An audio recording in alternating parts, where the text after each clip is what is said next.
August 10th, 1995. UCAR International Incorporated is listed on the New York Stock Exchange. Over a century in the making. Globally diverse and growing, an industry leader. UCAR International becomes a public company. And as it has been since 1886, the future has never been brighter. And now that bright future is clearly a reflection of UCAR's luminous past.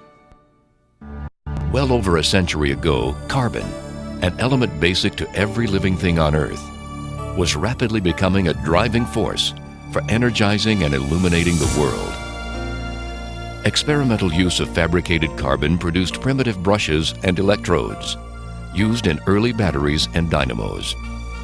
By the late 1880s, Charles F. Brush and W.H. Lawrence were making the first lighting carbon electrodes. Their discovery led to the manufacture of commercial arc carbon street lamps and the lighting of Cleveland's public square. Around the same period, inventors developed the first electric arc furnace to melt steel using carbon electrodes to conduct electricity. By the turn of the century, the electric arc furnace was on its way to becoming a preferred process for steel making, and carbon, the spark igniting this new technology and manufacturing process. Recognizing an enormous opportunity, W.H. Lawrence created the National Carbon Company in 1886 and began developing and manufacturing carbon electrodes for steel making, as well as for dry cell batteries used primarily for hand-crank telephones.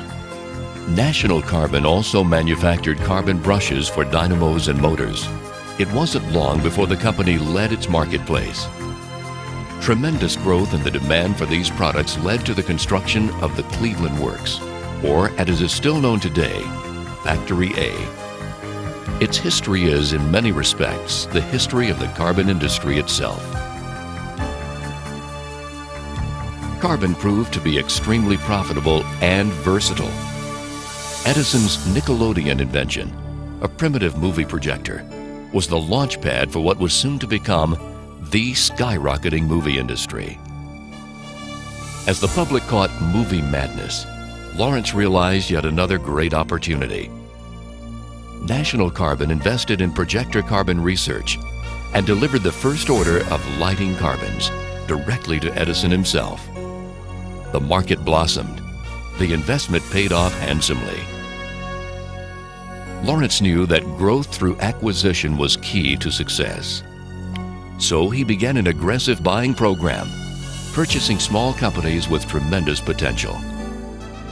He also expanded existing factories to meet the increasing demand for carbon products. His efforts strengthened National Carbon into an industry leader. At the same time, another brilliant inventor-industrialist, Dr. Edward G. Acheson, created the first synthetic graphite. Graphite dramatically improved the electrical, thermal, and physical strength properties of electrodes. This incredible discovery would soon revolutionize the carbon electrode industry and change the face of steel making. To meet the needs of expanding markets and product applications, National Carbon built two more manufacturing facilities, one in Clarksburg, West Virginia, and one in Niagara Falls, New York. And with the strategic acquisition of the Acheson Graphite Company, National Carbon firmly established itself as the world leader in graphite product development and manufacturing. A leadership role it would never lose. Partnering closely with developing industries, National Carbon perfected larger, stronger, higher quality and more efficient graphite electrodes for the expanding and modernizing steel industry. And by the end of the 1930s, National Carbon entered the tremendously profitable battery boom. World War II created great demands for carbon and graphite products, serving our country in everything from searchlights to aircraft. From the early part of the century, National Carbon, as a subsidiary of Union Carbide Corporation, continued its technology leadership by improving upon its processes and expanding its product lines. In the mid-50s, the company's invention of longitudinal graphitization revolutionized the graphite electrode manufacturing process. This major discovery, an industry milestone, dramatically improved product quality, raised environmental standards, and significantly lowered manufacturing costs. Within that same decade, Hollywood's highly coveted Oscar was awarded to the company for its discovery of yellow flame arc carbons. This new product produced the pure white light required to film Hollywood's grand epics in vibrant Technicolor.